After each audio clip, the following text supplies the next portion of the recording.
Not far from the Mississippi River, in the shadows of St. Louis's famous arch, lie the remains of the largest prehistoric civilization north of Mexico. It peaked when the Chacoans did, from 1100 to 1200 AD, and it had many more residents, 10 to 20,000.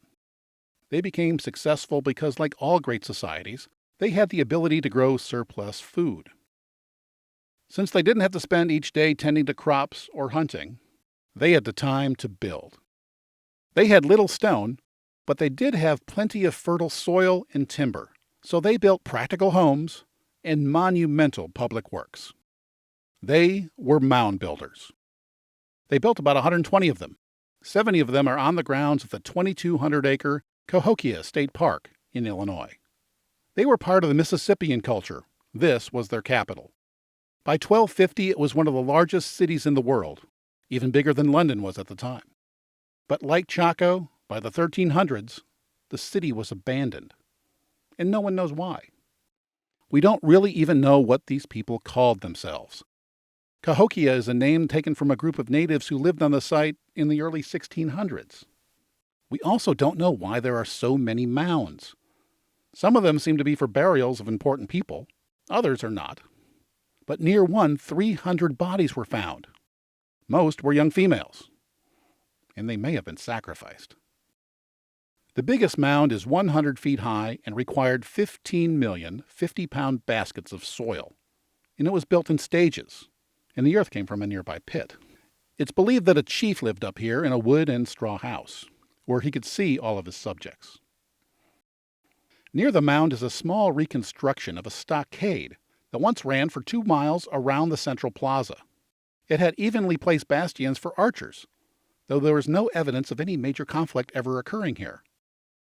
The stockade required 15 to 20,000 oak and hickory logs. Each were a foot in diameter and 20 feet long. Its remains weren't even discovered until 1966, but since then they've learned that the stockade was rebuilt 3 times in 200 years.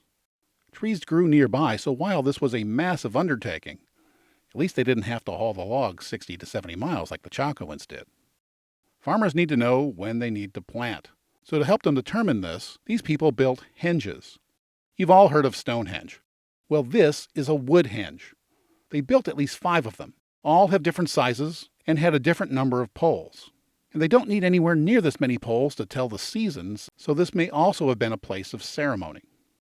Cahokia has a very fine visitor center/museum.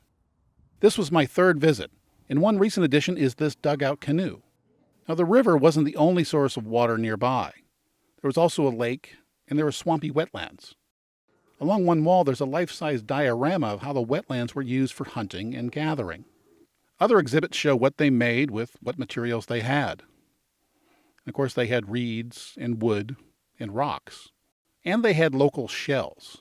But more interestingly, they also had seashells from the Gulf of Mexico. So here's more proof of the existence of traders traveling on foot for great distances. There's another exhibit about how the culture was organized, what sort of tools they used to grow and make food. Of course, they made pots and other useful items.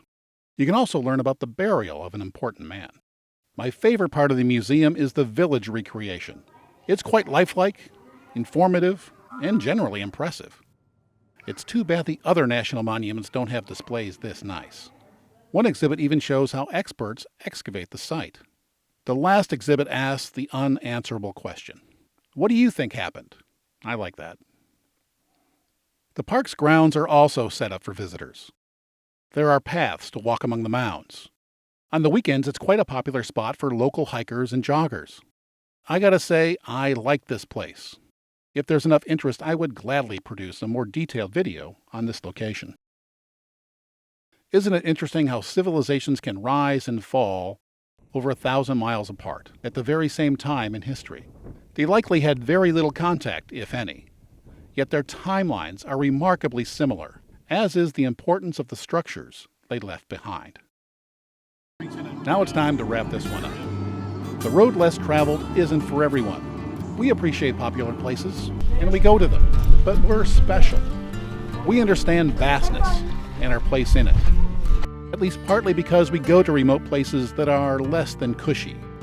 where man built civilizations at a time when his only tool was his own determination, and where there was a different type of nightlife.